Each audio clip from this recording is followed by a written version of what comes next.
Maskless at School by Alan Stevo. An Arizona father writes, Dear Mr. Stevo, I'm a public school teacher in Arizona and have been for almost 20 years. My district is currently having a board meeting discussing our return to school September 8th. The teachers who are part of the union all left comments against us returning due to metrics. A majority of the parents are in support of kids returning to our high school where I teach. I have 2 kids in the local elementary school in the district, and I will never, ever allow my kids to be masked in a school, nor will I as a teacher. I will be resigning at the end of the quarter and homeschooling my kids, age 5 and 3.5, due to this insane mask policy. Public school will never be the same. Thank you for your contributions. I enjoy the free thinking that still exists. A.W. A Texas school district employee writes, Dear Mr. Stevo, I found something of interest referencing the Texas Association of School Boards, referencing the Education Code, in the section covering student discipline under aversive techniques. Paragraph 7b. It specifically prohibits forcing students to wear a mask. The law reads, aversive techniques.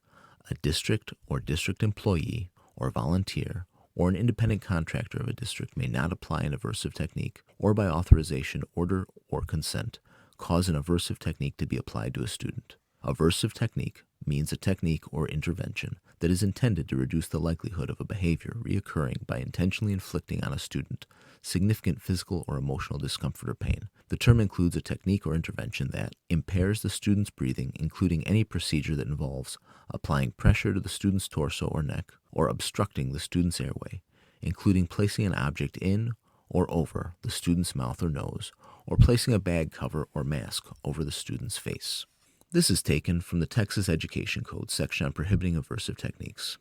This Texas law isn't a closed case by any means, but based on the way the law is being pointlessly thrown around by people who don't bother to read the law, especially in this perception is reality COVID era, why shouldn't a parent feel equally welcome to throw around the law and to do so with bluster?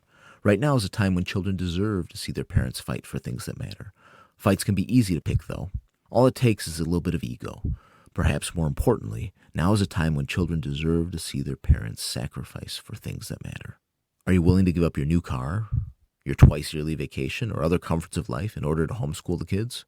Of course, those aren't the only options life offers, but now more than ever, this is a time to be willing to make major life adjustments for the betterment of your family. Your children are watching you, and your actions speak so much louder than words.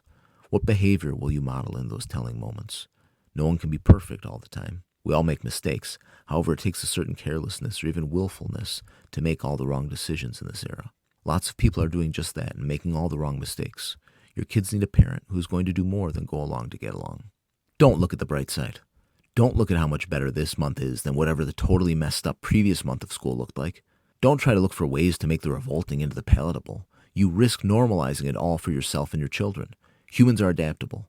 This can be useful in the right environments. If you put that desire for adaptability first in life, there will be no end to the amount of morals, ethics, and standards you can convince yourself to violate in order to not have to make hard decisions. Please don't be that person. Life can be so much better than that. You can be so much more than adaptable. This entire book is largely about you as an individual and your interaction with the world. If this chapter applies to you, and you have children, the little ones are watching your every step. Poet Milan Rufus writes, Mind your kids, you adults. They are gathering your pollen, those little bees from God. They will seal it into their little bodies. They imitate you. They are the most exact living little mirrors of you. Their shape is from your anvils. They live from your bread. One day, they will be exactly like you. So be humane to each other. If you have children, you know how little your words can mean. You know how much your actions mean. You know that this is not just a book about you and how your every action affects you. It is a book about your children and how your seemingly smallest actions can affect them. This is a difficult era to be a parent. The stakes are so high. I commend you for every chance you get to rise to the occasion and so willingly embrace that chance.